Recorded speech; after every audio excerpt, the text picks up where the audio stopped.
यहाँ मतलब आदमी पैदा हो करके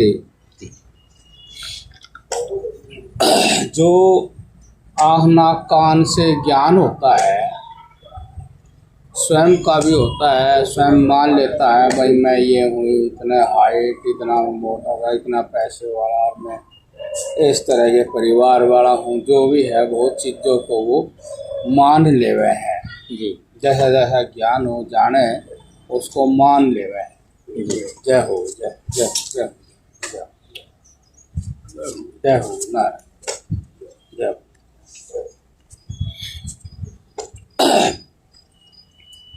इसी को वो मान लेवे है और इसी को वो जान लेवे है और अपना स्वरूप भी यही मान लेवे है। ये बड़े कमाल की आश्चर्य की बात है कि वो जो सत्य है उसको नहीं जानता ना मानता, और जो असत्य है, मिथ्या है, कभी होना नहीं, उसको बड़े जोर का मान लेवे है। तो उल्टा हो जाता है। जिसको वो मानता है उसके लिए वो प्रयास करता है, बहुत मेहनत करके प्राप्त करने की कोशिश करता है, लेकिन बार बार प्राप्त होकर भी अप्राप्त में बदल जाती है वो चीज़ें। और जो प्राप्त ही है उसको वो जानता नहीं, उसके लिए उसी से सब कुछ प्राप्त होता है, और जो प्राप्त है वो उसको वो जानता नहीं, समझता नहीं। तो यहाँ ये मतलब एक बड़ी आश्चर्य की बात है। अगर समझाओ तो भी वो समझता नहीं, इतना ये कठिन जटिल काम है कि वो उसको समझाओ तो। और जबकि जीवन में ये सरलता से भी वो चीज़ है, रोज उसके बारे में सुने, लेकिन फिर भी वो उसको उसी तरह से जीवन में आचरण, जैसे अब फिर वैसे ही भाषा में बोलना पड़ेगा जैसे बोलते आए हैं सभी, कि आत्मा एक ऐसी वस्तु है, चेतना ऐसी वस्तु है, उस प्राणी का अपना आपा एक ऐसी वस्तु है जिसमें जीने की, जीवन को जीने की सब प्रकार की सामर्थ्य है। वो सारा जीवन उसके अधीन है, उसके बिना जी नहीं सकता, और सारा प्रबंध उसी से है, उसने स्वयं कर रखा। मतलब सब प्रकार का, मतलब कि यहाँ तक किसी ने अनुभव किया और उसने आत्मा को सामने रख करके जिया कि आत्मा, चेतना, समझ, पवित्रता, निर्मलता, वो ज्ञान, वो समझ जिससे मैं एक क्षण भी रहित नहीं होता, वो उसको सामने रख करके जीवन में और जीवन को जीता है, तो उसके प्रताप से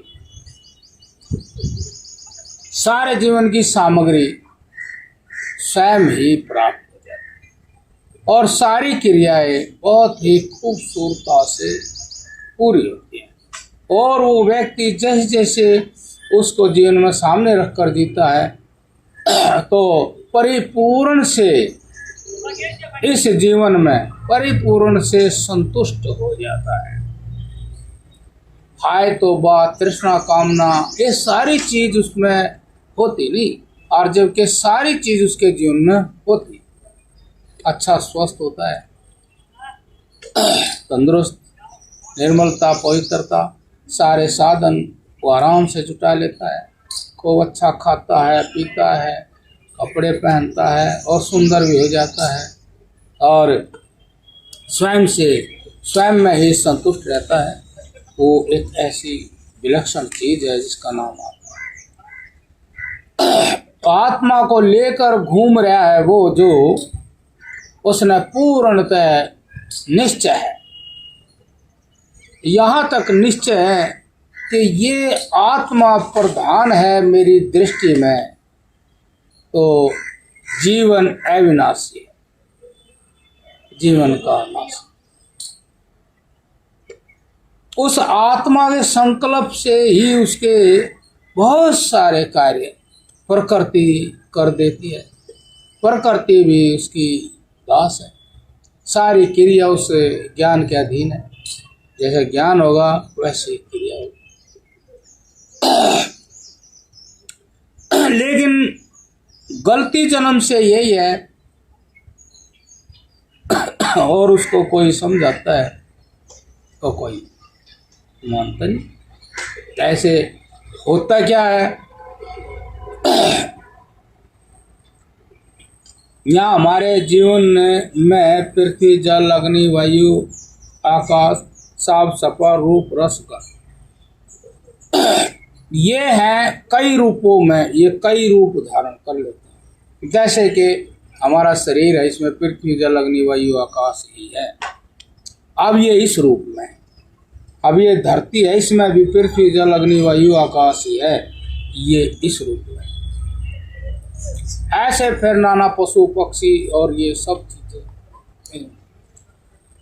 हम इन विषयों को सामने रख कर जीते हैं, ये गलती हो जाती है। साफ सफा रूप रस गंध, इन विषयों को सामने रख के जीते हैं, मतलब सुख वाली आत्मा मिलती है वह पहले ही थी, इतना ही अंतर है बस। अब हर चीज पहले ही है, लेकिन किसी संबंध से कहीं कुछ अनुभव हुआ, अच्छा अनुभव हुआ, तो हमारी दृष्टि में वो वस्तु प्राणी पदार्थ बस जाता है और हमारी आत्मा जो है, जो हमेशा है, बाद में भी रहेगी, वो छुप जाती है कहो या जगह छोड़ जाती है, हमारी दृष्टि में वो नहीं है। हम जीवन को इनको प्रधान स्थान दे करके जीते हैं, साफ सफा रूप रस गंध, और फिर ये चला आया है जो कुछ भी है, धन है, बल है, रूप है, मान प्रतिष्ठा है, हम इनको जीवन में विशेष स्थान दे कर के जीते हैं। वह ये बहुत बढ़ चढ़ करके होने के बाद भी स्वयं वो आदमी अपनी समझ से खूब इनके सहारे से काम करते हुए भी फिर भी वो इतना संतुष्ट नहीं होता कभी भी जितना कोई संतुष्ट अपनी आत्मा को जीवन में प्रधान रख करके, विशेष रख करके जीता है।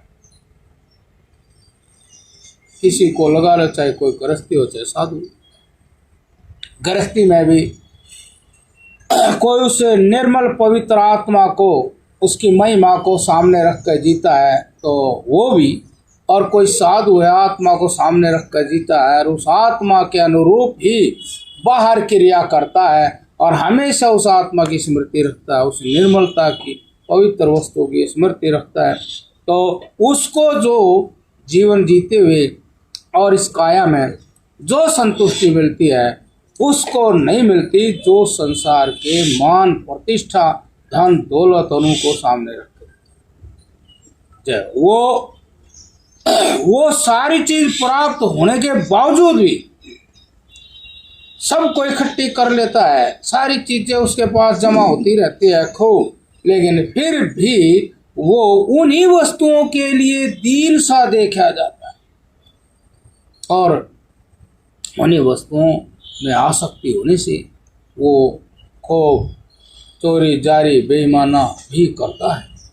उम्र चाहे कुछ भी हो वो करता ही रहता है और जो आत्मा को सामने रखकर जीता है उसके पास भी संसार की सभी जरूरी चीजें, जीवन की जरूरी चीजें उसके पास बड़े आराम से अच्छी होती हैं।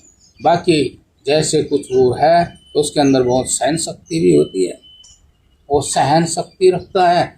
कोई भी किसी प्रकार का प्रकोप प्राकृतिक होता है उसको भी सहन करता है। कोई अवस्था बदल जाती है और असमर्थ आ जाती है, उसको भी बड़े आराम से सहन शक्ति के साथ स्थिर मन से अपनी दशा बदलने नहीं देता मन की, वो फिर भी बड़े धैर्य से बातचीत करता रहता है और किसी से भी किसी प्रकार से बाहर की वस्तुओं के लिए बहुत विशेष लड़ाई झगड़ा नहीं करता है।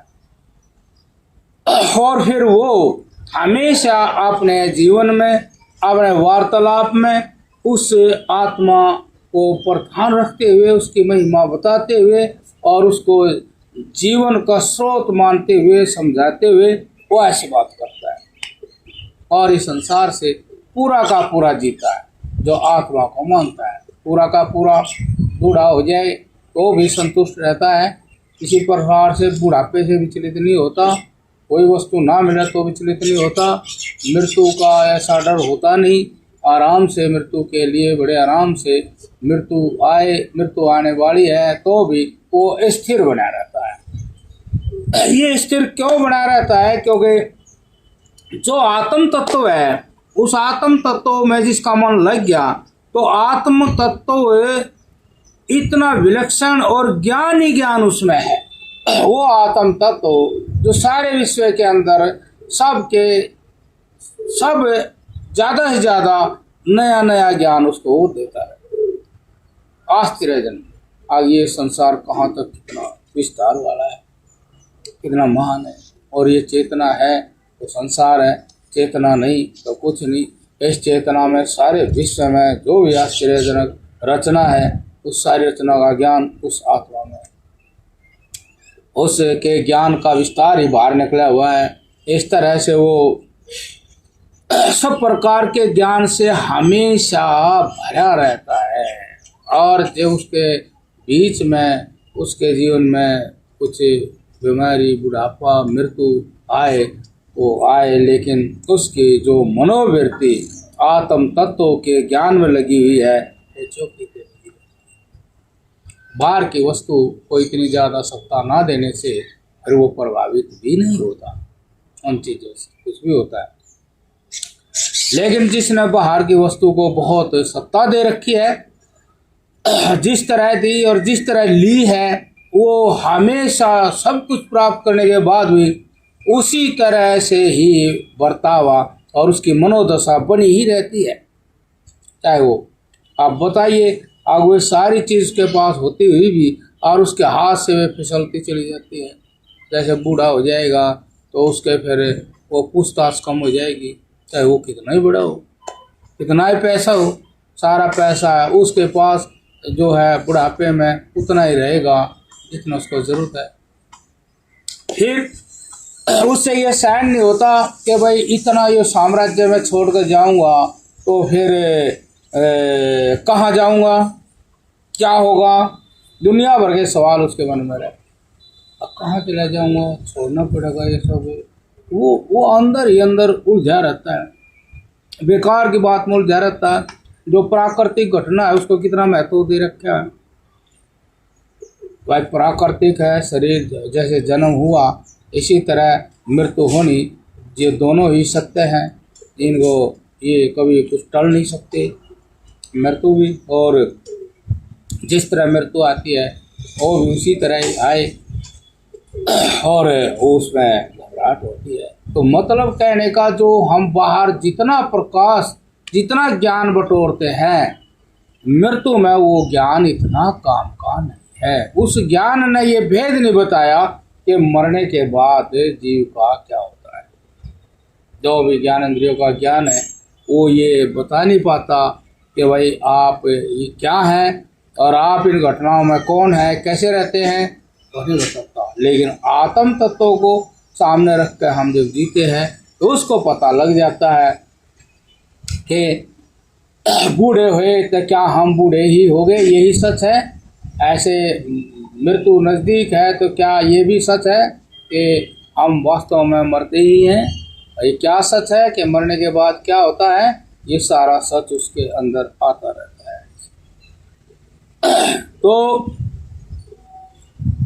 इसलिए जो इसका जीवन का नाम रखा आध्यात्मिक जीवन, कि आध्यात्मिक जीवन के आत्मा को जीवन में विशेष स्थान दे करके जीना, अर्थात मूल जीवन की जो वस्तु है वो आत्मा। हमेशा अपने आप का अध्ययन करते हुए, भाई कैसा हूँ मैं, कैसा होना चाहिए। जैसे कोई अध्ययन करता है, तो जैसे अपने आप का अध्ययन करता है तो उसको स्वयं से ही ज्ञान हो जाता है कि कैसे, जैसे उसने ध्यान दिया किसी से बात कर रहा तो बात करते यूं ही ध्यान करने लग जाए कि भाई मैं कैसे बात कर रहा हूँ। इतने में ही यूं टोकते ही उसको ये ज्ञान है ऐसे नहीं, ऐसे करनी चाहिए बात, ऐसे नहीं, ऐसे करनी चाहिए बात। ऐसे ही भोजन करता है तो कहे मैं भोजन कैसे कर रहा हूँ, इतना ही टोकते ही उसको पता लग जाएगा ऐसे नहीं, ऐसे करना चाहिए भोजन, ऐसे नहीं, ऐसे। मैं संसार की वस्तुओं की बहुत बढ़ चढ़ के कामना कर रहा हूँ, ऐसा कर रहा हूँ, तो क्या ठीक है? तो जब भी वहाँ से भी ज्ञान आ जाएगा। तो ये एक बहुत ही सरल और सीधा ही जीवन होता है कि जो प्राप्त वस्तु है उसको बढ़िया तरीके से काम में ले आए और बड़े विचार से उसके साथ रहें, तो वो वस्तु भी और मात्रा में बढ़ेगी और हम अपनी आत्मा में आत्मा से संतुष्ट होंगे, न कि उस वस्तु से। और संसार की और चीजें हैं उनको रखें। तो ये बात है कि जो आध्यात्मिक जीवन है उसको जीने से हमारी आत्मिक शक्ति बढ़ती है, अर्थात हमारा अलौकिक ज्ञान बढ़ता है। तो आत्मिक शक्ति व अलौकिक ज्ञान जो बढ़ता है वो हमें इस सृष्टि के बारे में, संसार के बारे में, अपनी गति के बारे में निश्चय कराता है, निश्चय करा देता है कि जो आत्म तत्व है वो हमेशा स्वतंत्र गति करता है, किसी वस्तु के बंधन में नहीं है। उसको उसके अंदर ये दीनता नहीं है कि ये जो प्राणी पदार्थ वस्तु संसार के हैं, अब मैं इनके लिए कामना से दीन हो जाऊं, ऐसा जानता है कि ये आत्म तत्व जो है ये स्वयं ही जी रहा है, ये स्वयं अपने प्रबंध से जी रहा है। जो आत्म तत्व है इसका प्रबंध है आपको, अर्थात प्रबंध का मतलब जीवन की सामग्री इसके कारण स्वयं ही मिलेगी, अर्थात इसने पूरा प्रबंध कर रखा है आपके जीवन का क्या क्या है। बेफिक्री हो जाती है जो आत्मा को इस तरह देख करके संसार में जी। जैसे एक महात्मा ने सारों में कर दिया, किसी महात्मा को कि भाई भोजन के बारे में, भोजन कोई दे रहा था, बस वो हटा लेते, पड़ जाओ क्या है। एक आदमी बड़ी श्रद्धा से भोजन दे रहा, उसमें भी इसने ये हटा लेते, गिर जाओ नीचे, क्या ऐसे। तो उस महात्मा ने उसका अमल किया, ठीक बात है, आत्म तत्व है, ध्यान के द्वारा जिसने उस पर भरोसा हो गया, अब वो आत्मा ही जी रहा, क्या है वो तो मिले ही मिलेगा, खावे खाओगा, जीवेगा, मरे थोड़ी है वो। कमाल की बात थी, उस महात्मा कितना तजर्बा था, कितना तजर्बा था कि जो आत्म तत्व है उस को संसार के वस्तु प्राणी पदार्थों के लगाव में कुछ ऐसा नहीं दिखाई देना चाहिए जैसे वो उनको ऐसा लगाव करता है कि हाँ मुझे तुम्हारी जरूरत है। आत्मा ने कमाल की बात कि ये आत्म तत्व है, ये स्वयं जिंदा जागती ज्योत है और इस संसार में कुछ है ही नहीं, स्वयं जिंदा जागती ज्योत है। और जिसको जीवन कहते हैं, प्राणी पदार्थ कहते हैं, वस्तु कहते हैं, ऐश्वर्य कहते हैं, जो भी कहते हैं, वे तो इसका ऐसे चुपके हुए हैं, स्वयं ही चुपके हुए, जैसे चुंबक के लोहा चुपके हुए, तो स्वयं चुपके, फिर तुम चिंता किस बात की करते हो? चिंता की बात की करते? और यहाँ चिंता बहुत है, आत्मा को चिंता है, जिंदा प्राणी को चिंता है। और ने कहा ऐसी बातें होनी नहीं चाहिए, जब तुम्हारे को कामना ही नहीं है, जब तुम्हारे को कोई इच्छा ही नहीं की, पराधीनता नहीं है, फिर चिंता किस बात की? जो ऐसा होता है तो वो तो जीवन ही जीवन है। कमाल की बात है कि जब तुम्हारी आत्मा, जब तुम निर्मल हो, पवित्र हो, फिर भी चिंता क्यों करते हो? महात्मा कमान का भेद दे दिया कि जब तुम निर्मल हो, पवित्र हो, और तुम इस जगत के ऐसे तत्व हो, तुम्हारे बिना कोई भी प्राणी, पदार्थ, वस्तु अर्थात पृथ्वी, जल, अग्नि, वायु, आकाश, तुम्हारे बिना इनका कोई आश्रय नहीं है। ये जो कुछ भी देखते हो ये तुम्हारे आश्रित है। और तुम थोड़ा सा इसको इस तरह से समझो कि जैसे जैसे तुमने अपने आप को निर्मल किया, राग द्वेष रहित किया, छल कपट रहित किया, तो देखो तो फिर और क्या है? फिर भी कैसे भ्रम हो रहा है कि भाई हम इनके लिए बिल्कुल सही बात है। आत्म तत्व तो सारी दुनिया को अपने मुट्ठी में बंद करे हुए है। आत्म तत्व अपने ही प्रभाव से, अपने महिमा से, महानता से जीता है, वो स्वयं जीता है। उसके वो आत्म तत्व जो भी सामग्री है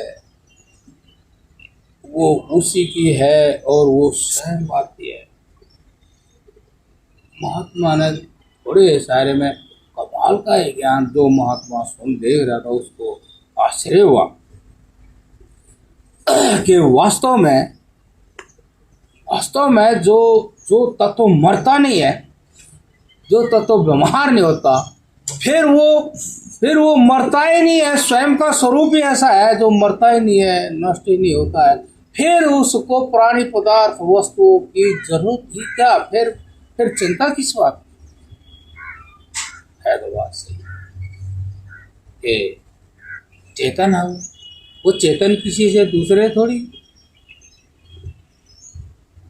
और चेतन के अतिरिक्त कोई चेतन है नहीं, और चेतन के अतिरिक्त कोई चेतन है तो उसमें किसी प्रकार का कोई सामर्थ्य नहीं है। ये भी आप समझ, चेतन आत्मा के अतिरिक्त कोई भी वस्तु है उसमें कोई भी सामर्थ्य नहीं है।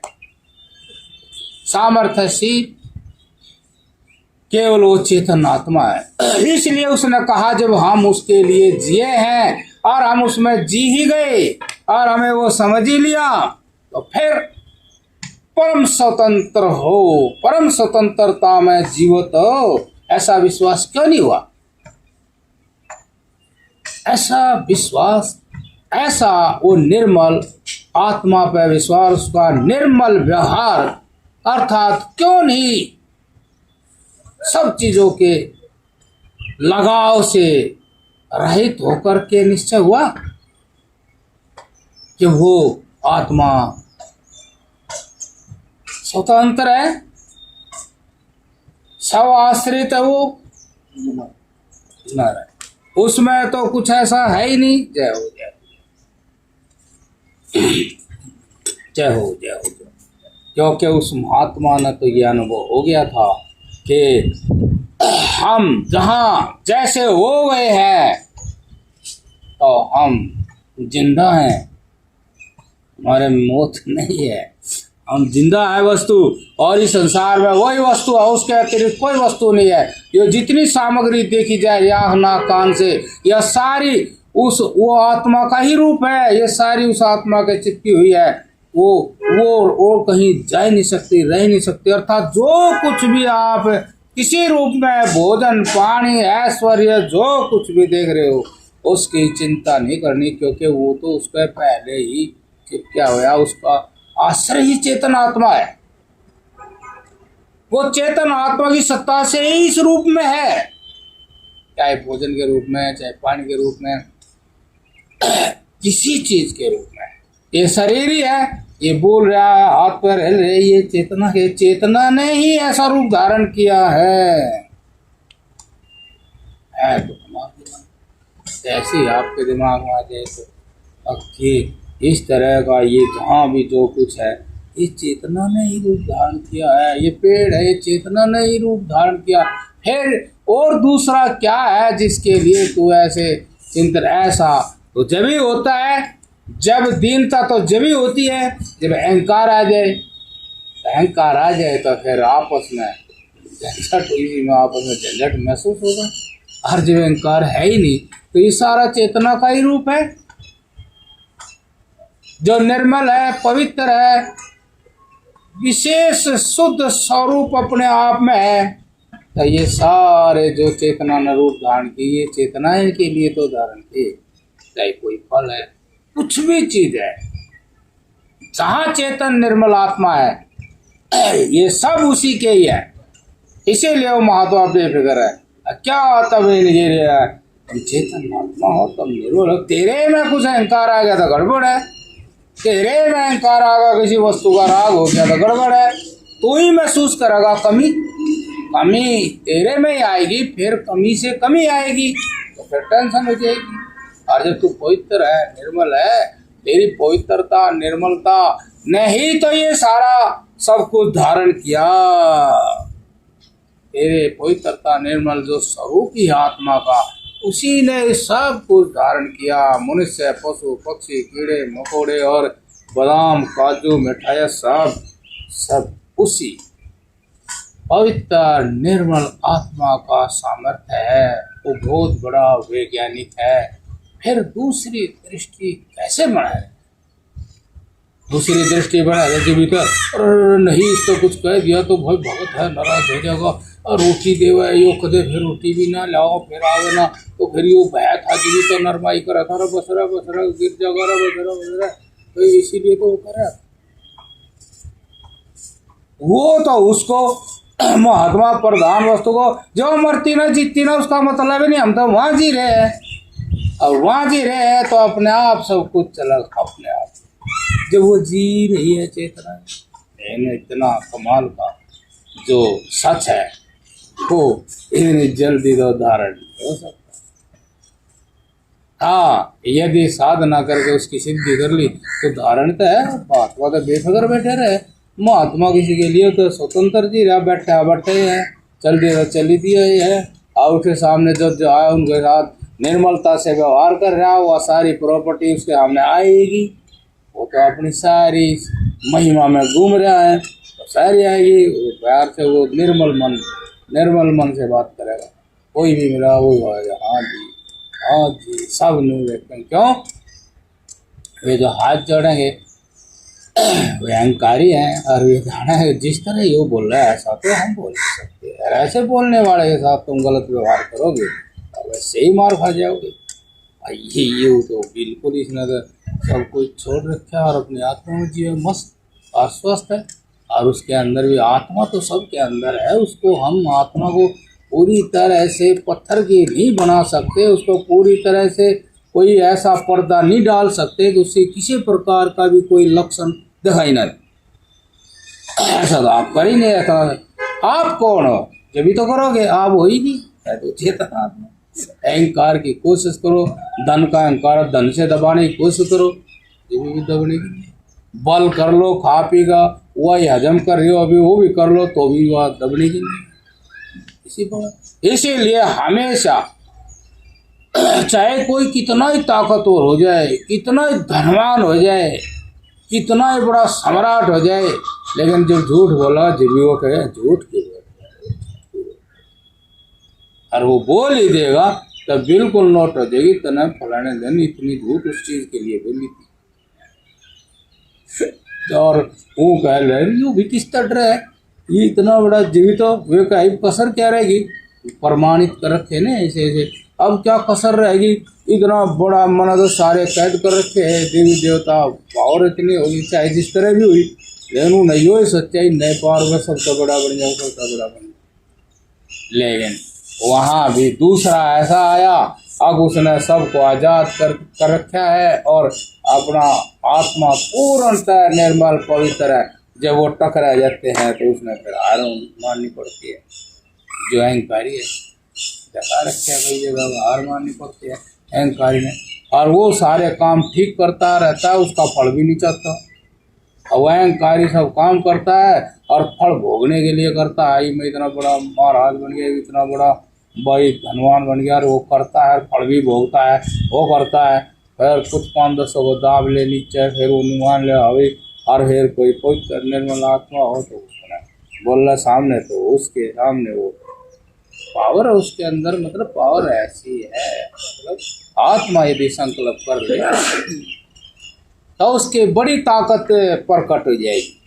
वो पवित्र निर्मल आत्मा यदि संकल्प कर ले तब फिर उसने नीचा देखना पड़ेगा। इसलिए कोई भी संसार का धन और बल और रूप और मान प्रतिष्ठा जब उसके अंदर झूठ बोलने की इच्छा होगी तो वो उनका दबड़ा, मैं तो धनवान हूँ तू ना बोलिए, आप मैं बलवान हूँ तू ना बोलिए, आप चुप रहिए, मैं झूठ बोलूँगा, तेरा वहाँ कुछ सांस ना लिगड़ जा।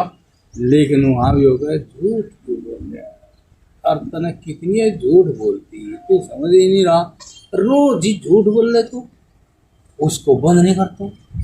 तो यहाँ बेईमान ना कर रहा, रोज ही बेईमान ना कर रहा, तू समझता ही नहीं। बताओ देखो, उसने औरों को बताने की भी जरूरत नहीं है। जो चेतन आत्मा है, कोई कहे वो ठाडू क्यों नहीं बोलती, आदमियों में क्यों नहीं बोलती, बोल देगी और जगह वो अभी बोल देगी, लेकिन उसमें वो बोलने नहीं। इससे को कहने की जरूरत है, मानने का तो ठीक नहीं, फिर सजा देनी पड़ेगी, कुछ करना पड़ेगा। अब तो बहुत अहंकारी हो गया, तो बहुत विषयी हो गया, विषयी भोग गया, विषयी हो गया, वो क्या है अंदर है।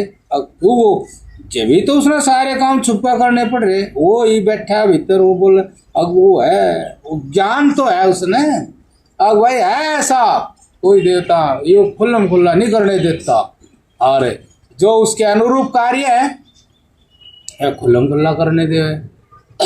दान करो, किसी की सेवा करो, जीव की सेवा करो, बुद्ध की सेवा करो, आसन लगा का भजन करो, कोई धर्म की चर्चा करो, वो कहे हाँ करो खुल्लम खुल्ला, वो बोलता ही नहीं हो, तो इस विषय में तो कुछ बोलता ही नहीं हो। वो आदमी हौसले से काम करे, और तो हौसले से कर रहा है तो वो गेल ही है, और जो अंदर चेतन आत्मा है वो साथ ही है उसके, जब भी उसके अंदर हौसला है और बेपरवाह है और घबराता नहीं, क्योंकि उसके अंदर है ये ज्ञान है कि जिसके बारे में बोल रहा हूँ, जो बोल रहा है वो जो है जय हो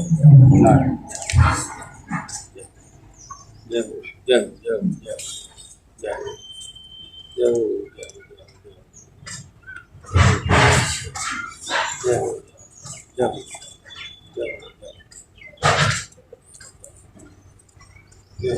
जय हो जय हो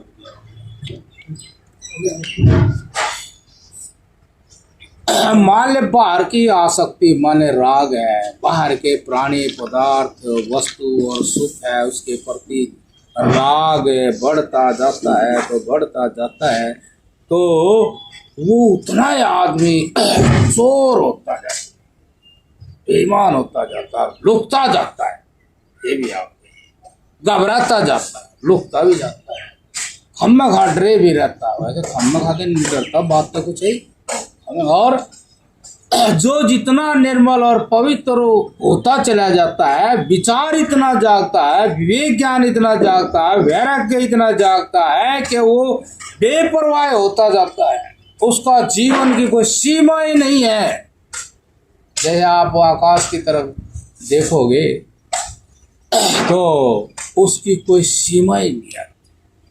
ठीक इसी प्रकार से जिनकी आत्मा निर्मल और पवित्र है, किसी ने कुछ इस तरह की समझ आ गई, आगे ये इस तरह का जीवन अच्छा है, वो जीवन पर उसके परिणाम बहुत दुखदायी और कलेश वाले हैं। और ये है तो जो वो इसी को जीतता जाता है तो कभी भी जीवन का अभाव नहीं, बल्कि बड़े अच्छे तरीके से, चाहे चटनी रोटी भी मिले लेकिन वह भी बहुत प्यार से, और बहुत बढ़िया भोजन भी मिले वो भी उतने प्यार से, लेकिन वो चटनी रोटी में और उस बहुत अच्छे भोजन में अपने ज्ञान को बराबर ही रखता है, उनका रंग नहीं चढ़ने देता। इस प्रकार से वो पूरा उसमें जीता है। ये बहुत अच्छी बात है। मतलब ये मनुष्य जीवन होने के नाते ये बात करनी पड़ेगी, क्योंकि यही सच है। जैसे आत्मा है वो सब में समान है। आत्मा ज्ञान रूप से जैसे बिजली सभी अंतर तंत्रों में पूरे विश्व में एक ही है, ऐसे जो ज्ञान है, समझ है, वो पूरे प्राणी जगत में समान ही है। पूरे प्राणी तो जैसे समान ही है, तो फिर उस जीव के स्वाद में और आँख के ज्ञान में और शब्द के ज्ञान में फिर आत्मा भेद वाली कैसे हो जाएगी? चटनी रोटी से दुखी हो जाए और उससे क्यों कि जब निर्मल पवित्र मन हो जाता है तो उसमें जो आत्म ज्ञान होता है तो उसको ये भी हो जाता है कि ये जो जितना भी व्यापार बाहर का है, कुछ भी खाने पीने का, ये तो इस देह के लिए ही है, और हम किसी स्वार्थ कारण इस देह से ज्ञान रूप से जुड़े हुए हैं। जैसे कोई अपना खेत में जावे और तो गाड़ी में बड़द जोड़ ले और काम हो जाता, बड़द नहरे गाड़ी नहीं। और आप देख लो गाड़ी में और बड़दों में कितना अंतर है। वही बात है कि जो बड़द जोड़ रखे हैं आत्मा ने शरीर में प्राण रूप से, वो स्वार्थ के लिए जोड़ रहे हैं। यदि स्वार्थ का ज्ञान और परमार्थ का ज्ञान हो जाए, जैसे उस गाड़ी वाले ने बड़ धोकर गाड़ी का सही तत्व ज्ञान हो जाए, आगे ये बड़द मैन है, गाड़ी मैन नहीं है। और हमेशा बड़द गाड़ी से जुड़ने में भी और गाड़ी से अलग होने में भी अलग धर्म है। जो धर्म बलदों में है वो गाड़ी में नहीं है। वो जुड़ने के बाद भी वे गाड़ी जैसे नहीं है और हटने के बाद भी वे गाड़ी से जैसे नहीं है। वे जुड़ते समय भी गाड़ी से अलग ही है और गाड़ी अलग है। अलग हो जाते हैं वे देख लो, और अलग हो जाने पर भी गाड़ी ही रहती है।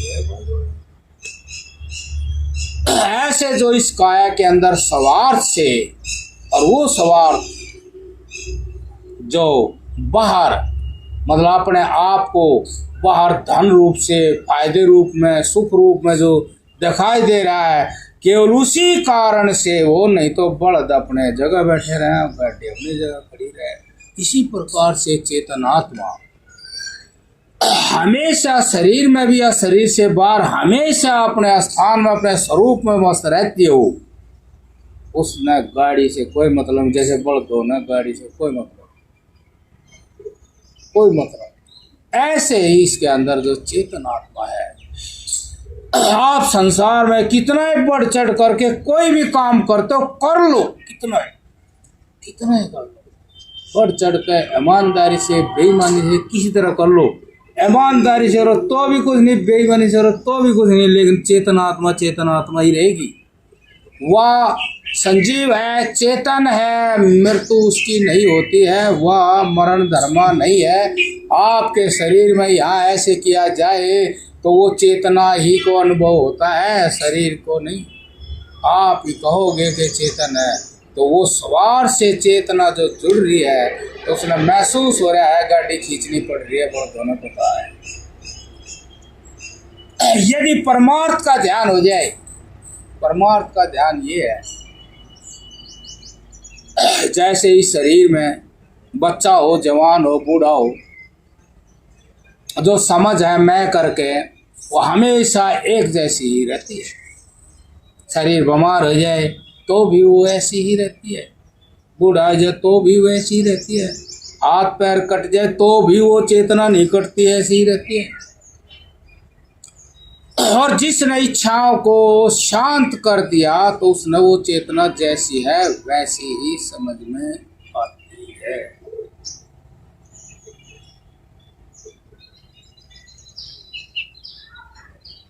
वो लाइन सी चली गई तो बात कह रहे थे तो ऐसे। हाँ, तो अब ऐसी रहती है।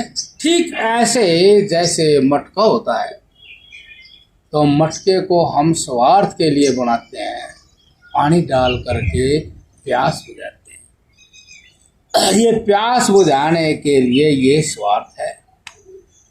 और वो मटका ना तो पानी पीता है, ना मटके के अंदर जो खाली जगह आकाश वो पानी पीता है, पानी आप पीते हैं।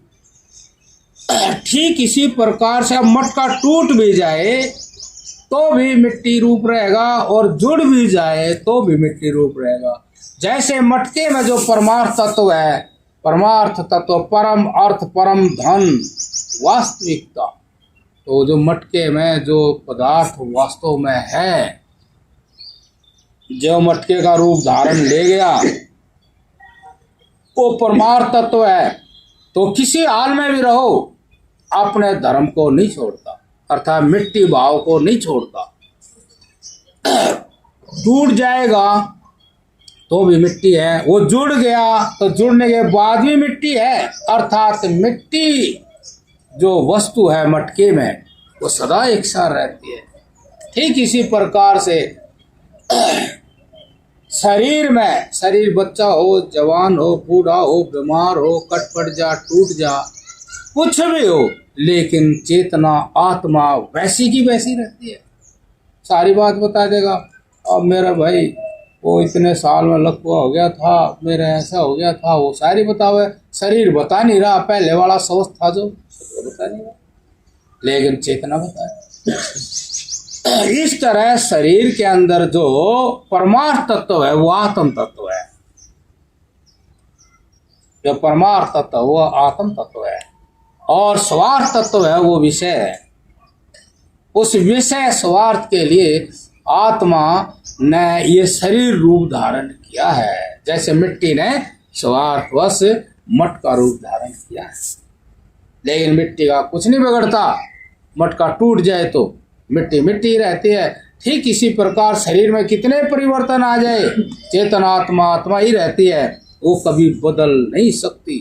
मृत्यु हो जाए तो जैसे मटके से आकाश, बड़े आकाश में जा मिला, मिट्टी मिट्टी में जा मिली, ठीक इसी प्रकार से वो चेतनात्मा अपने सूक्ष्म शरीर से अपनी जगह चली गई, और जो था वो मिट्टी मिल गया।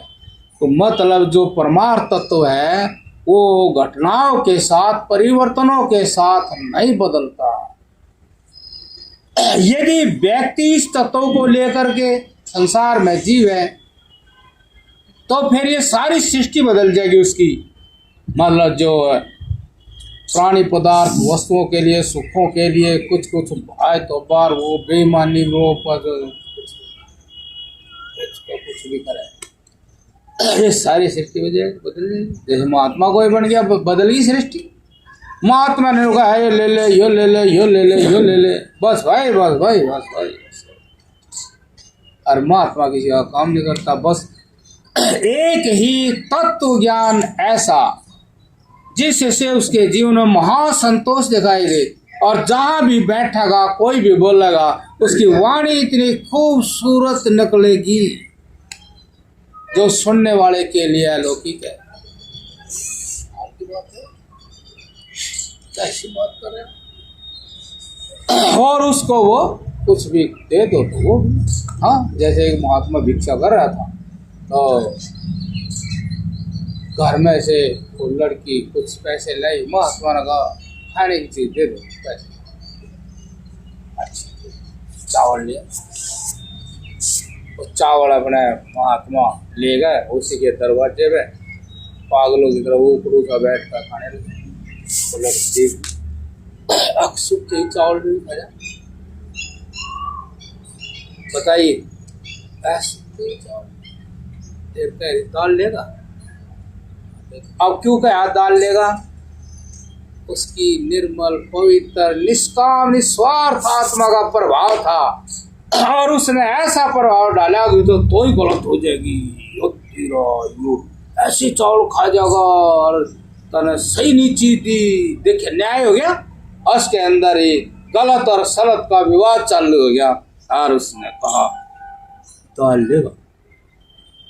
महात्मा ने सारी सत्ताएं उड़ा दी, कुछ भी दे दो, पेट खराब भरना, और या चाहे कैसे बोला हमने क्या लेना, हमने तो अपना काम। दाल लेगा?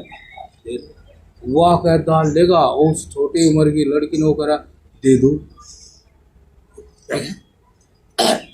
इस प्रकार के व्यवहार से, ऐसी बोलचाल से उस आदमी पे ऐसा असर हो कि जो प्रॉपर्टी वो ले रहा है उसके जरूरत की उसको दे दे। उन्हें कैसे पता लगा अब ये सारी प्रॉपर्टी जो मैं ले रही है तो इसकी है, लेकिन उसने प्रॉपर्टी के लिए तो नहीं बोला, उसने दाल के लिए तो नहीं बोला इतना मीठा, उसने कोई दीनता से तो ऐसा काम नहीं करा। वो तो स्वभाव है, तो भाई इधर पेट भरना है, जीना है, इसके लिए क्या बन गए जीना, ये तो रस्य जगत है जो है, क्या बन गए जीना। आप फिर वो दाल भाई चलो भाई ठीक है, कागज चल दिया, कुछ नहीं है, कुछ नहीं है। चेतन आत्मा को लिए घूम रहे, चेतन आत्मा ही आदेश करती है आके पेट भरा खाओ, पेट भरा खाओ, पेट भरना है, अपना जीवन यात्रा पूरी करनी है। ऐसे ही दाल भी आएगी, ऐसे जो आत्मा तपेगी, जो आत्मा पवित्र होगी, निर्मल होगी, सारी चीज उसके पास हाजिर हो जाएंगी, लेकिन वो फिर भी नीरस रहेगा, क्योंकि वो धर्म ही नहीं है उस चेतना का। लेकिन पुरानी पदार्थ वस्तुओं से रस लेवे, क्योंकि ये है ही नहीं रस, ये जड़ है, इनमें रस है ही नहीं। आत्मा मिलते ही ये रसैली हो जाती है, जैसे वो रसगुल्ला रस में डुबो दिया, रसीला का नहीं तो वो कुछ नहीं है। ऐसे वो आत्मा ही सब में रस भरे हुए है, सब रंग भरे हुए है। इसलिए चेतन आत्मा वाला जो मनुष्य है जीवन में किसी भी चीज का रस नहीं लेता, किसी भी चीज का, कितनी कोई चीज बढ़ चढ़ करके क्यों ना हो, समाज के लिए सब ने सत्ता दे रखी, लेकिन उसकी सत्ता में कोई भी संसार की चीज बढ़ चढ़ करके नहीं है। वो तैयार है, उसने ऐसा महाभारत जीत रखा है कि वो तैयार है कि नहीं, ये इनकी सत्ता ही नहीं है, चेतन आत्मा है तो सत्ता। इस प्रकार से जो उस चेतन आत्मा को अपने जीवन में मुख्य स्थान देता है, प्रधान स्थान देता है उसको, अर्थात अपनी नजर के सामने उस चेतन आत्मा, उस पवित्र निर्मल तत्व को जीवन के बीच में प्रधानता देता है, तो उसके जीवन में किसी बात का भी अभाव नहीं होता, क्योंकि वो आत्मा, चेतन आत्मा ही सारे जीवन का, सारे ऐश्वर्य का स्रोत है। उसने वो पकड़ रखा तो सारा ऐश्वर्य पकड़ रखा। जो आत्मा वाला पुरुष होते हुए भी, उस आत्मा वाला पुरुष होते हुए सत्ता इनको देता है, ज्ञानेंद्रियों के ज्ञान को, सब सबर रूप रस गंध को सत्ता देता है, तो उसकी कंगाली कभी पूरी नहीं हो सकती। तो मृत्यु काल तक निर्धन रहेगा और उस धन की कामना करता रहेगा, और वैसे तो उसके पास जो कमजोर है और भी उस जैसा एक गरीब है, उसने उसको बहुत धन दिखाई देगा, बहुत धन है, बहुत धन है, लेकिन उसी धन के लिए वो छाड़ कपट करता हुआ, बेईमाना करता हुआ, संग्रह करता हुआ ही दिखाई देगा, और फिर वो भय के साथ न चाहते हुए मृत्यु के मुंह में चला जाएगा, और वो कहेगा मैं तो मरूंगा, मैं तो मरूंगा, लेकिन वो नहीं कहेगा मैं मरता नहीं, मैं तो रोग छोड़ूंगा, मैं तो यो कलेश छोड़ूंगा। छोड़ता है जो आत्म तत्वों का जानकार है, वो कहा मैं यो कलेश छोड़ूंगा, इस सारी बीमारी छोड़ कर जाऊंगा, मैं अपने वास्तविक स्वरूप में चला जाऊंगा, मैं वास्तविक अपने घर चले जाऊंगा, जिस घर में कलेश का काम नहीं, अशांति का काम नहीं, अमृत तत्व ही अमृत तत्व का राज होगा, वो वहां। तो इसलिए आध्यात्मिक जीवन और भौतिक जीवन, जो आध्यात्मिक जीवन जीता है भौतिक जीवन स्वतः ही ठीक हो जाता है, और जो भौतिक जीवन जीता है उसका आध्यात्मिक जीवन स्वतः ही खराब हो जाता है। क्या टाइम हो गया? अच्छा, तो पैसे पूरा हो गया, तो कोई बात पूछ लो। कैसे देंगे? हाँ, ये चेतन तो चेतना, और उसका नाम ही क्यों चेत जाता हो, उसके अंदर से वो कैसेट का एंड भी वही और टाइम भी वही है। महाराज जी, हाँ जी, बड़े महाराज जी का एक काम एक ध्यान। हाँ जी, हाँ जी, हाँ जी, हाँ जी, एक काम कान की बात आई का भाई। झगड़ा ना जासा। हाँ, बहुत काम की बात छेड़ी। दिल मिले तो मेला, न सबसे भला केला। हाँ, महाराज जी, बड़े महाराज जी बता ये बात होता है, वे क्यों गए थे? जो आपने बात बताई, इन बातों के आचरण से उस आदमी को इस संसार की आत्मा प्राप्त हो जाती है, जिससे संसार जिंदा है वो चीज उसको प्राप्त हो जाती है। सारे संसार की, जो मैं भी बात बता रहा था, जब आदमी एक काम एक ध्यान करे, इसको इस सूत्र को समझना चाहिए। जैसे मैं आपको एक बात बताऊं, मेरी जाड़ में दर्द था। जब आदमी ध्यान करता है ना, तो फिर वो ज्ञानी होता, खाली स्कूल की किताबों को रटने से विद्वान नहीं होता, ये आप समझ लो। ध्यान से विद्वान होता है, ध्यान से जिसका नाम ज्ञान है वो होता है, ये ज्ञान नहीं। अब वो मैं बताता हूँ, जैसे तो मैं चला गया सरकारी अस्पताल में, तो वो दांतों का डॉक्टर आ नहीं रहा था, तो मैं चल दिया, बोला कि आप जो यो हेड है ना इसका अस्पताल का, उसके पास जाओ। मैंने जानी वो भी दांतों का डॉक्टर है हुआ, पर वो दांतों हेड था, तो उसका उस अस्पताल का क्या बोल रहे एडमिनिस्ट्रेटर। हाँ, वो था। वैसे मैं गया, MS मेडिकल सुपरिटेंडेंट। हाँ, तो मैं गया, तो मैं उससे बोला भाई नारायण वो दांतों का डॉक्टर आया नहीं? बोला हाँ जी वो तो आया नहीं। मैं कहा अच्छा, तो उन्होंने कहा मैं चल दिया, मैं यूँ नहीं क्या यार, मैं चल दिया। फिर बहू ने मैं रोक लिया, जी एक बात सुनो। हाँ सुनाओ। मैं कहा सुना ना, सुनो ना हमारा काम, सुनाओ। बोले बैठ जाओ। हाँ बैठ गए। फिर बोला वो आप किसना मांगो?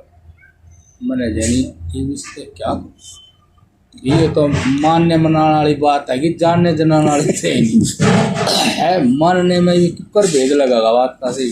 फिर भी मैंने सोचा चल इसी की भाषा में बात करें। मैं बोले बेटा हम शिव के उपासक। वो बोले कि ये शिव क्या होता है? मैं कहा ये शिव ये होता है, आप इच्छा को तो जानो? बोले हाँ जी।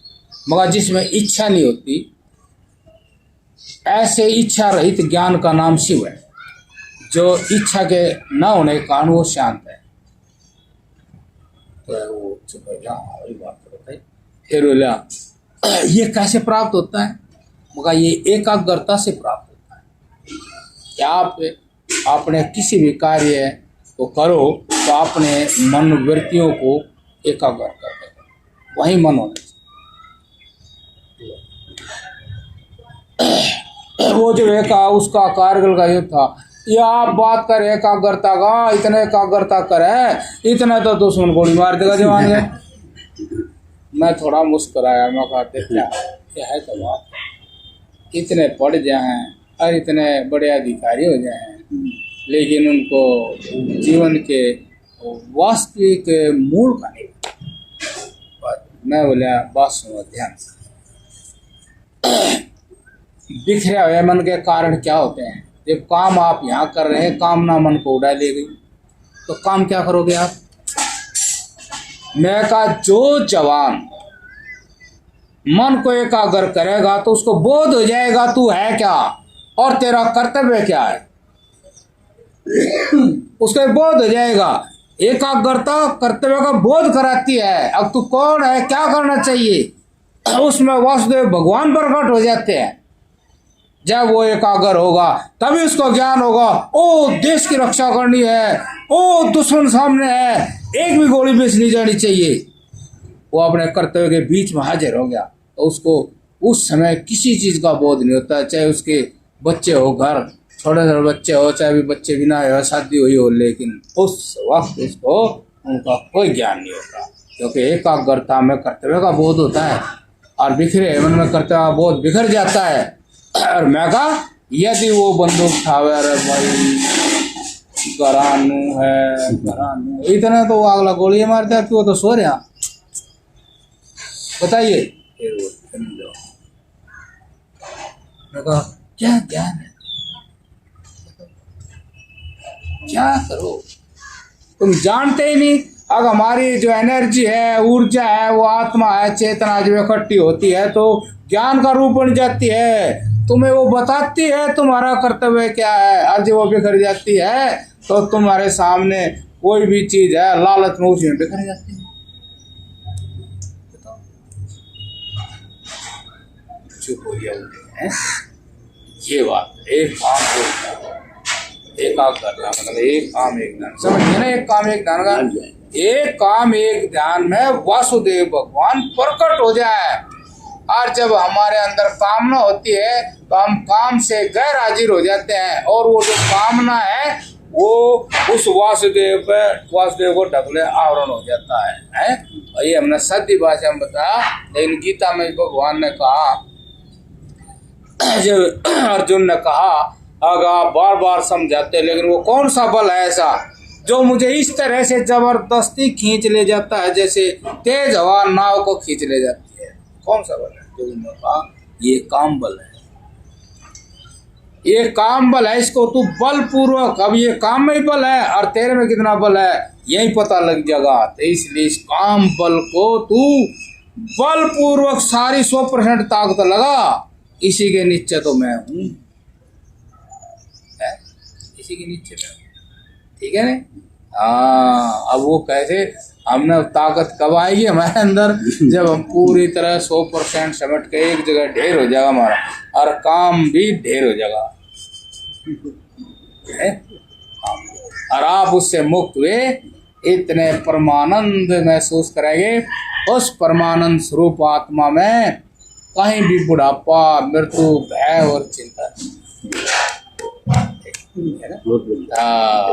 मन को महाराज जी कंट्रोल कैसे किया जाए? विचारों से करो, जो सद विचार है। जैसे हमारा मन कहाँ जाता है, संसार की प्राणी पदार्थ वस्तुओं के सुखों में जाता है, और जब भी मन जाए तो आपका पहला ही मन से ये सवाल होना चाहिए, चले तो जाएंगे, कर तो लेंगे, क्या हमारा तसल्ली हो जाएगी, क्या इसके पराधीनता में हमें कोई दुख तो नहीं होगा?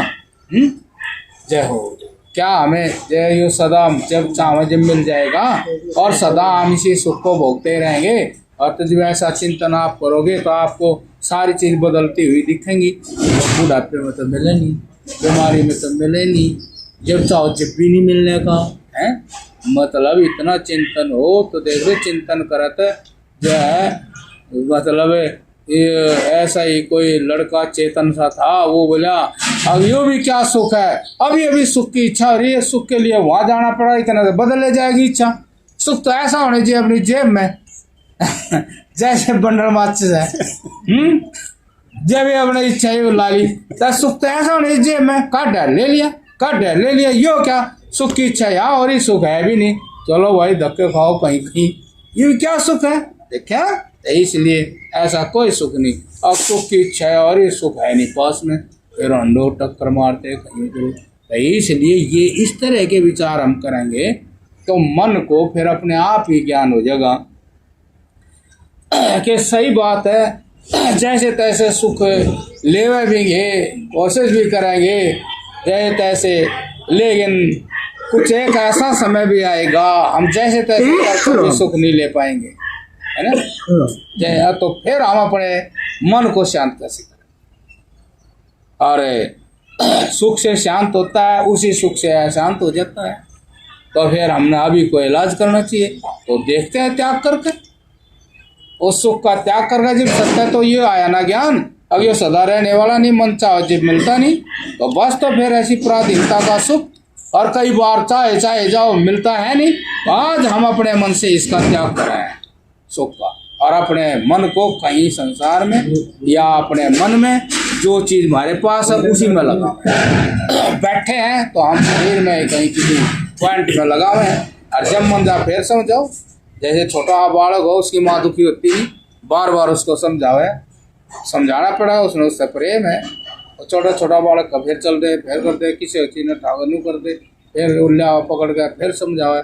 ऐसे इस मन को जो बार बार सत्य ज्ञान से समझाओ तो यो बैठ जाए, जैसे वो छोटा बच्चा ही बैठ जा, उसकी समझ में आ जाए, हाँ यार ये अभी पकड़ लिया जी, चलो छोड़ो तो है, हाँ वो भी समझ जा। ऐसे बार बार समझाओ, एक दिन ऐसा होगा वो जो सत्य ज्ञान का पाठ आपने पढ़ाया वो मन उसको मान ले, और जैसे मन माना सत्य ज्ञान अंदर ही उसका प्रकट और होना शुरू हो जाएगा, और वही सत्य ज्ञान उसके अंदर से जागरण हो जाएगा।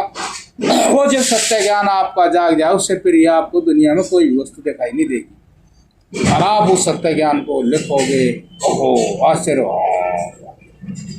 भाई, तीसरा नेत्र खुल गया, बस आप आश्चर्य से हो, सही है। रोज का काम है, हर समय का काम है, हर क्षण का काम है।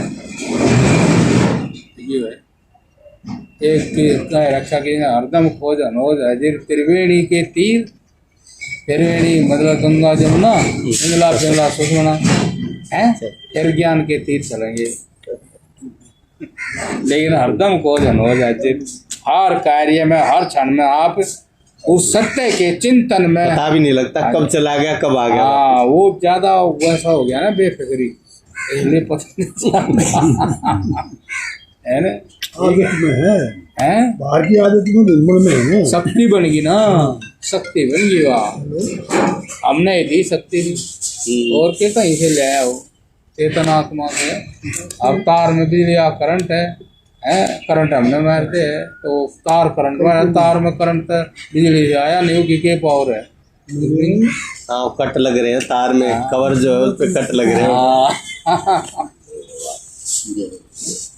महाराज जी फिर अभ्यास और वगैरह के जो कीर्तन बताए हैं, हाँ जी वही बात में वही बता रहा हूँ, जैसे कि विचार करने से विवेक और वैराग्य होता है, जो वैराग्य में सच्चाई आपको आई है सामने, उसको बार बार जीवन में लाओ और जीने का अभ्यास करो। जो सत्य ज्ञान हुआ आपको, अब उसको जीने में लाओ, उसमें जीने का अभ्यास करो, क्योंकि जिए तो नहीं ना कभी, सदाचरण तो करे नहीं ना, तो अब उसको आप जीवन में लाकर जियो, और रोज जियो, अभ्यास करो ऐसे, और बार बार उसी विचार विवेक से सत्य को भी लाओ, बार बार नजरों के सामने बार बार लाओ अभ्यास, उसी मन को रोक करके विचार विवेक से और वैराग्य लाने का अभ्यास करो बार बार, और उसी सत्य को जीने का भी अभ्यास करो बार बार, तो फिर आप वैसे रंग में रंग जाओगे जैसे तीसरे में रंग रहे थे। तो आपको फिर स्वाभाविक ही मन एकाग्र रहेगा, जैसे आप साधु रहता, आम साधु हमेशा बिल्कुल शांत रहता है, लेकिन कोई भी क्रिया करता है तो पूर्णतः बहुत शांत प्रकृति से करता रहता है, पूरी दुनिया उसका याद ही नहीं रहते, भूला रहता है अपनी। कोई भी छोटी मोटी क्रिया करेगा, मान लो भाई क्रिया कर रहा, जा रहा, घूम रहा, अपने शरीर का पैरों की हरकत सही देख रहा है, लघु शंका करेगा तो पूरा का पूरा वही का वही ध्यान रहेगा, कपड़ा धोएगा तो उस कपड़े का पूरा पूरा वही ध्यान रहेगा, उन्होंने कपड़ा धो रहे याद कर रहे, जब याद तो सारी बर्बाद होगी, क्यों? वो मिथ्या ज्ञान है सारा। आप जिसको याद करो वो ज्ञान सत्य थोड़ी मिथ्या है, उसका ज्ञान हो गया, और जो हम जहाँ हाजिर है वो सत्य है, हमारे बिना कुछ है। ये ज्ञान होना चाहिए, ये ज्ञान हमारे देश में अब हो नहीं रहा, चल नहीं रहा। इसीलिए आपको बताऊं, जो हमारे देश की वैदिक धर्म की जो परंपरा थी गुरुकुल, उस गुरुकुल में उस बच्चे को जन्म से ही आध्यात्मिक बनाया जाता, आध्यात्मिक, और फिर बड़ा होकर न वो जीता था तो वो चोरी जारी खोटे काम करता ही नहीं था इतने। एक जो आपके यहाँ जो भरा है यो गुरुकुल है, नहीं बनेगा बहुत सालों से भी तो पानी भरा है। और जो नेता जो अधिकारी धर्मात्मा होंगे तो पर्याप्त ऐसा होगा, प्रकृति में कोई कमी है ही नहीं, प्रकृति में बहुत कुछ धन ही धन भरा पड़ा, लेकिन ये क्या हो रहा क्यों? अब न अहंकारी जीवन है अपना जमा कर रखा लगाते नहीं वहम हो रहा। हाँ भाई हाँ मैं करोड़पति हूँ, मेरा करोड़ है, मैं करोड़पति हूँ, बस मैं करोड़पति हूँ न्यू करता फिर करोड़पति हूँ, मैं तो करोड़पति हूँ। करोड़पति है क्या हो गया, करोड़पति है वो देख तना वो उनका धन इकट्ठा करके लूट लिया, जो रावण ने सब बंद कर लिए थे सारे देवता।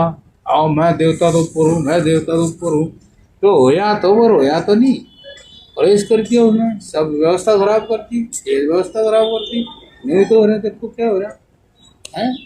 नहीं तो कोई नहीं, परमात्मा की जो सृष्टि है उसमें कोई फर्क नहीं है, परमात्मा सुख स्वरूप है, सृष्टि भी सुख स्वरूप है, लेकिन इनकारी जीवन है उसको ऐसा करके। और हमेशा कितने जब भी देख लो, अब आप अपने जो दादा परदादा थे वहाँ जाते जाओ, भी अच्छे लगते जाओ, वे ठीक लगते जाएंगे। और ये जो जा रहे वे अब एकदम बस कुछ भी नहीं, बेचारे को कोई ज्ञान नहीं, बोध नहीं, कुछ भी नहीं, तो ये बात है। ठीक है।